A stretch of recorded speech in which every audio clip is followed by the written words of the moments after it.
Então, gente, dando continuidade ao nosso assunto a respeito de assentamento, de revestimento cerâmico, vamos falar aqui um pouco a respeito de juntas. A gente já havia falado sobre juntas na oportunidade que tratamos sobre revestimento de parede com argamassa inorgânica, mas agora a gente vai falar um pouco sobre junta no aspecto geral, que envolve também o assentamento do revestimento cerâmico. A primeira junta que vai aparecer para a gente vai ser as juntas de assentamento. As juntas de assentamento elas vão surgir em função do próprio assentamento do revestimento, né? A gente vai ter aqui, vai dispor as placas e o espaço entre as placas vão formar as juntas. As principais razões das juntas de assentamento vão ser, a primeira delas, o desbitolamento do revestimento. Por quê? Pelo processo de fabricação, a gente sabe que as cerâmicas e porcelanato que a gente utiliza nas nossas residências, edificações, enfim, são feitas, na maioria delas, pelo processo de prensagem. Tem uma forma, coloca lá argila, o material, e esse material é prensado até formar o que a gente chama de biscoito, que é a peça em si, que logo mais à frente recebe uma pintura, recebe a arte, vai dar cor, brilho, cor, brilho e aspecto à peça, certo? Mas enfim, depois que passa isso, a placa vai para um forno para fazer o cozimento. Então, nesse processo pode haver mudanças do tamanho das peças, certo? Mudança no tamanho das peças. Então, o desbitolamento do revestimento cerâmico vai surgir em função disso. Então, a gente vai ter placas com 20 centímetros, mas a gente vai ter placas com 20,01 milímetros, 20,1 milímetros, 20, enfim, vai existir uma variação no tamanho da peça, certo? E isso daí já é previsto em norma. Então, isso daí vai ditar também a questão do assentamento. Então, para que aconteça, para que a gente tenha alinhamento, para que a gente aqui foi exemplificado uma peça com as dimensões bem distantes aqui, bem aumentadas a diferença aqui, para mostrar para vocês. Eu já vi peças desse jeito, não com uma variação tão grande, mas peças onde assentou a peça inferior, quando foi assentar a peça superior, tinha uma diferença enorme no tamanho das placas. E a junta ela vai servir justamente para equilibrar essa diferença de dimensões, entre as placas. Toda peça, todo cerâmico, todo porcelanato, ele vai na sua caixa, nas suas especificações, vai estar lá apresentando a junta mínima de assentamento. Essa junta ela deve ser respeitada para que aconteça um perfeito assentamento e que não venha surgir outros problemas que a gente vai conferir aqui. Os espaçadores que a gente usa para fazer as juntas são espaçadores de plástico, como esse daqui. Uma coisa que é importante destacar: respeitar o tamanho das juntas de assentamento. E outra coisa, uma coisa que é muito sendo muito recorrente, é o não respeitar a junta mínima especificada pelo fabricante. Eu nunca vi uma peça de revestimento que indicasse uma junta mínima menor que 2 milímetros. Se você fizer uma junta, se a peça ela especifica que a junta mínima tem que ser 2 milímetros e você botar 1 milímetro, por exemplo, você vai ter problemas tanto no assentamento como problemas de movimentação, podem causar até o desplacamento, certo? Mas vamos conversando aqui. Veja bem, por que a gente deve respeitar a junta? Por exemplo, vamos ali, começamos a aplicar as peças.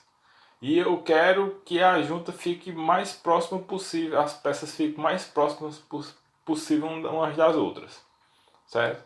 Então assentei assentei essa peça, tudo colado uma na outra, sem respeitar junta nem orientação das placas.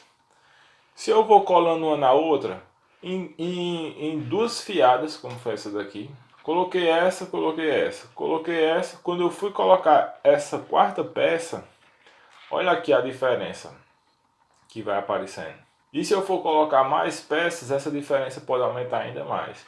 Então as juntas, elas vão servir justamente para equilibrar essa variação dimensional das placas. E uma coisa importante que a gente deve observar é a orientação da placa. Pelo modo de fabricação, como a gente viu, vai existir diferenças no tamanho das placas. E a junta ela vai servir para equalizar, equilibrar essas diferenças. Então, como é que a gente observa o sentido da placa durante a aplicação? Embaixo, no tardóis da peça cerâmica, vai ter uma setinha. Essa setinha vai justamente ajudar o assentador, no momento de realizar a operação. Então o que é isso? O ideal é que todas as placas sejam assentadas no mesmo sentido. Então, se essa peça aqui, a setinha está apontando para cima, todas as outras peças que eu for assentar, eu tenho que assentar a peça com a setinha apontada para cima. Isso visa equilibrar o desbitolamento das peças, certo? Então essa setinha que vai surgir aqui, ela vai servir justamente para isso, certo? Então, na sequência, vejam só, mesmo placas apresentando desbitolamento, lógico que o desbitolamento não vai ser tão explícito como esse daqui, certo? Não vai ser tão explícito como esse aqui. Numa placa de 50 centímetros, por exemplo, pode existir ali uma variação dimensional de 1 milímetro, certo? Ou menos que isso, ou dependendo da qualidade da peça, pode ser mais, enfim. Mas isso visa o quê? Tornar o assentamento de modo que as juntas elas apresentem um alinhamento confortável, certo? Então a placa ela vai apresentar variações de dimensão, isso aí é certo. As juntas elas vão servir, a distância entre as juntas vai servir para mitigar o efeito desse desbitolamento durante o assentamento.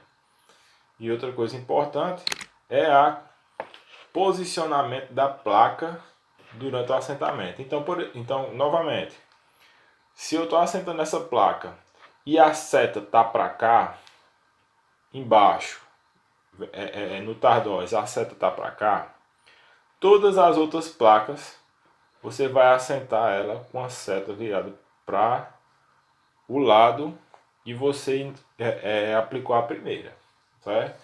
Isso daí equaliza ainda mais a questão do equilibra ainda mais essa variação das dimensões da peça, ok? Outra coisa, outra razão das juntas, alívio de tensões. Vai existir uma variação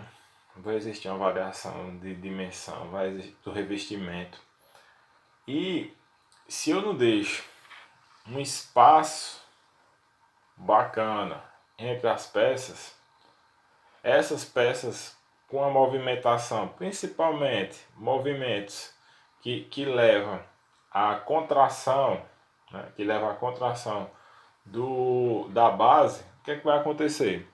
As placas aqui, elas vão, isso vai ser transmitido para as placas e consequentemente vai haver o desplacamento do revestimento, certo?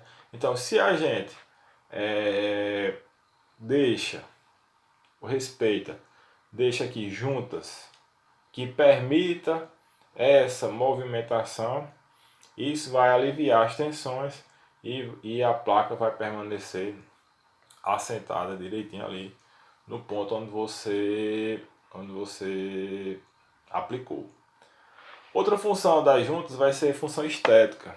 Quando a gente combina uma placa com um rejunte numa cor bacana, isso esteticamente é bonito, é atraente para os olhos, né? E outra coisa, a remoção das peças.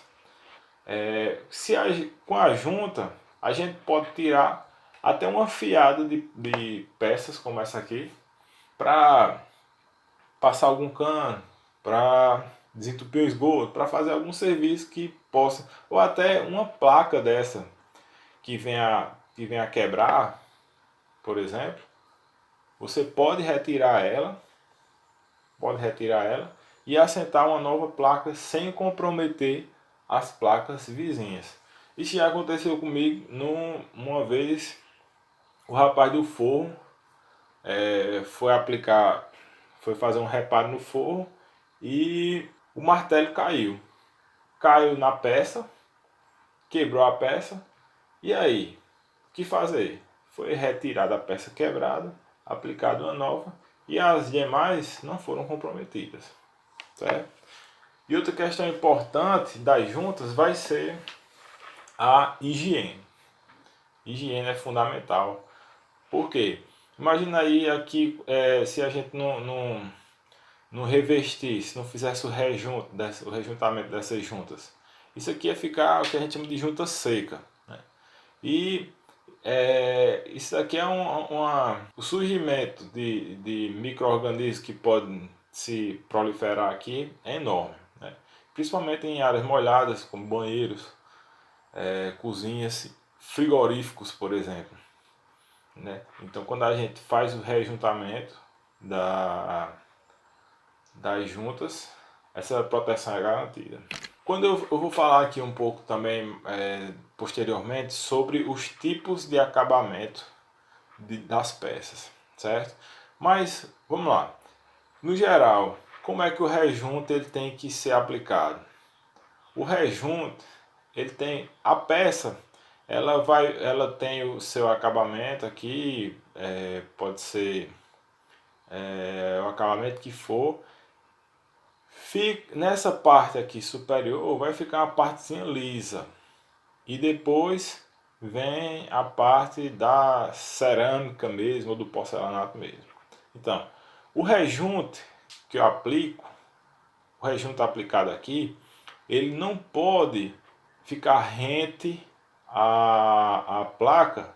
Por quê? Porque ele vai ficar em contato com essa partezinha remanescente ainda aqui lisa, certo? E corre o risco muito grande dessa parte do rejunte aqui se soltar por não ter aderência suficiente em função dessa parte aí, desse contato com essa parte lisa. Então, o acabamento correto seria aplicar o rejunte e passar uma espátula flexível aqui, de modo que o rejunte fique em contato somente com a parte que proporciona uma melhor aderência ao rejunte. Com relação às juntas de assentamento era isso, e logo mais vamos falar sobre juntas de movimentação, juntas estruturais e juntas de solidarização. Até mais.